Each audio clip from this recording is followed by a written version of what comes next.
तो हेलो दोस्तों, आप सब कैसे हैं। हम आशा करते हैं कि आप सब बढ़िया होंगे, मस्त होंगे, पढ़ रहे होंगे। दोस्तों आज की क्लास में हमें आज की क्लास में पढ़ना है क्या,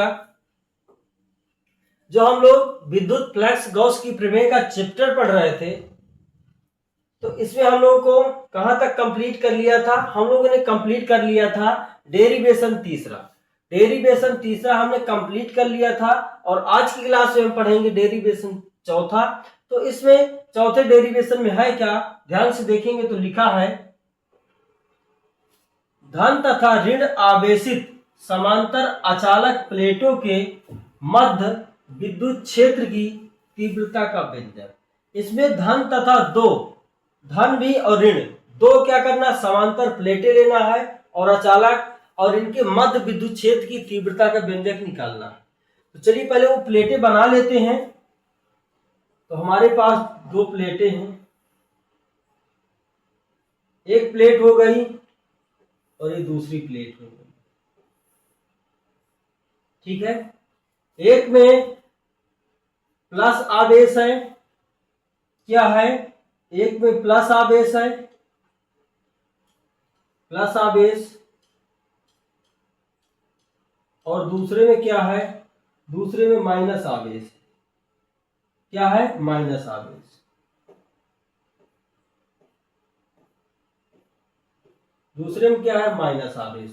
एक में प्लस है, दूसरे में माइनस है, और दोनों का पृष्ठ घनत्व क्या है, सिग्मा है, ठीक है। एक में प्लस क्यू आवेश है, एक में क्या है, माइनस क्यू आवेश है।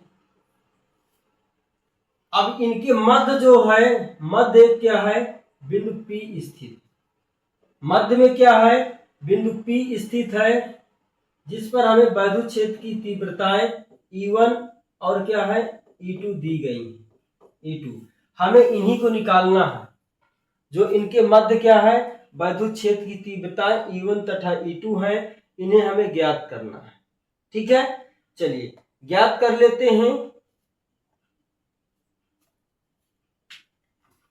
तो सबसे पहले थोड़ा सा हम इनके बारे में थोड़ा सा लिख लेते हैं तो अच्छा रहेगा। चलिए लिखते हैं प्रदर्शित चित्र में, क्योंकि लिखना बहुत जरूरी है। प्रदर्शित चित्र में दो समतल अचालक दो समतल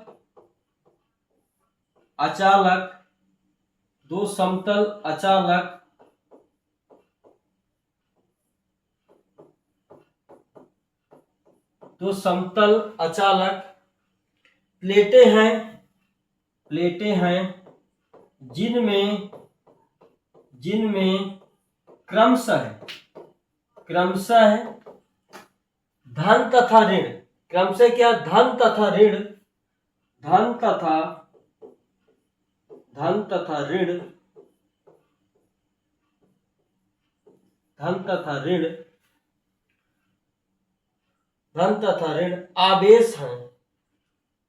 आवेश है।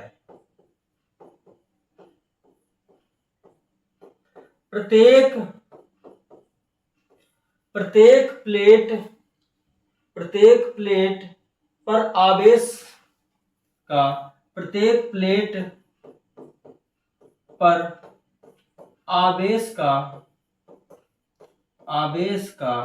पृष्ठ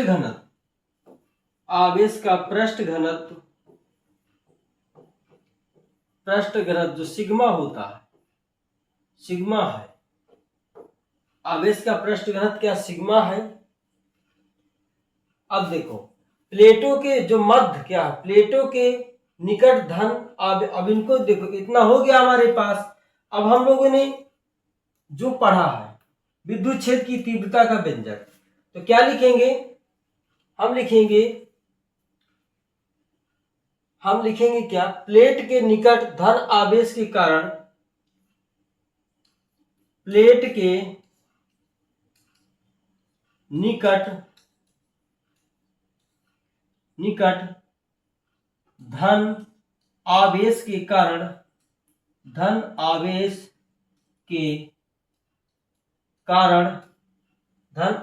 कारण विद्युत क्षेत्र की तीव्रता का व्यंजक। वैद्युत क्षेत्र, चाहे विद्युत लिखो चाहे वैद्युत लिखो, वैद्युत क्षेत्र की तीव्रता क्या होगी? तीव्रता। तो हम लोग यदि तीव्रता अभी तक निकाले तो क्या निकाले हैं? E1 बराबर क्या निकाले हैं? हम लोग निकाले सिग्मा अपान 2 एप्सिलॉन। यही तो निकला था प्रत्येक प्लेट के लिए। तो ये पहली प्लेट के लिए हो गया, समीकरण 1 मानो, चाहे E1 अलग से दिखा कोई दिक्कत नहीं। अब इसी प्रकार दूसरी प्लेट के लिए निकालेंगे, ठीक है? तो इतना नोट करिए, तो आगे बढ़ते हैं। नोट कर लीजिए इसको। चलिए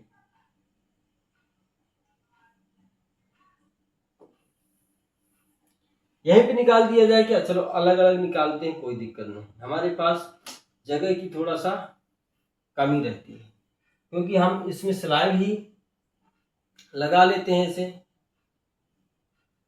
चलो अब आगे क्या होगा देखो, धन आवेश के लिए हो गया। अब ऋण आवेश की बात करते हैं। तो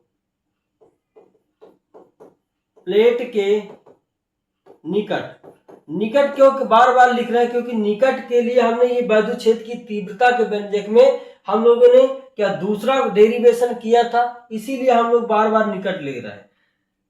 प्लेट के निकट ऋण आवेश, कौन सा? ऋण आवेश।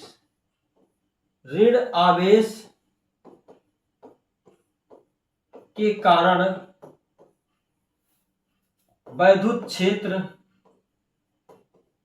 की तीव्रता, ठीक है? तो ये भी इतना आ जाएगा। E2 हमारा क्या हो जाएगा? E2 बराबर सिग्मा अपान 2 एप्सिलॉन, सिग्मा अपान 2 एप्सिलॉन, इतना हो जाएगा। इसके बाद हमारे पास क्या आएगा? अब अगला स्टेप क्या हो जाएगा हमारे पास? देखो ये E1 E2 दोनों आपस में बराबर ही है। तो अगला स्टेप हमारे पास क्या होगा? हम लिखेंगे बिंदु P पर परिणामी तीव्रता। परिणामी तीव्रता E बराबर होगा E1 प्लस E2, दोनों का मान रखेंगे तो सिग्मा अपान 2 एप्सिलॉन प्लस सिग्मा अपान 2 एप्सिलॉन। इसको दोनों को जोड़ देंगे तो ये हमारे पास हो जाएगा। जोड़ने पर देखो लासा कितना आएगा? लासा 2 एप्सिलॉन हो जाएगा।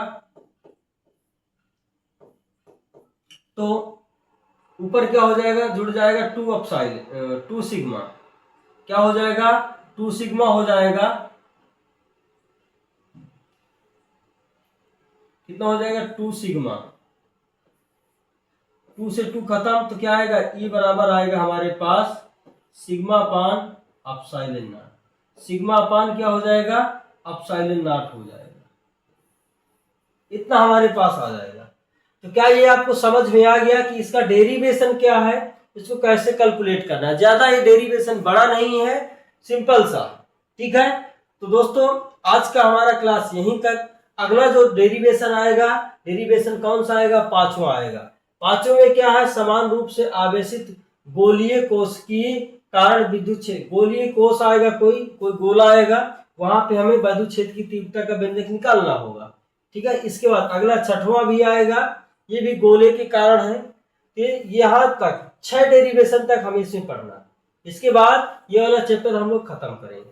चलिए, तो आ गया होगा समझ में? नोट करिए और याद करते रहिए, क्योंकि याद करना, प्रैक्टिस करना बहुत जरूरी है डेरिवेशन। तो दोस्तों वीडियो यदि अच्छा लगा हो तो लाइक करें, दोस्तों के साथ शेयर करें। जय हिंद।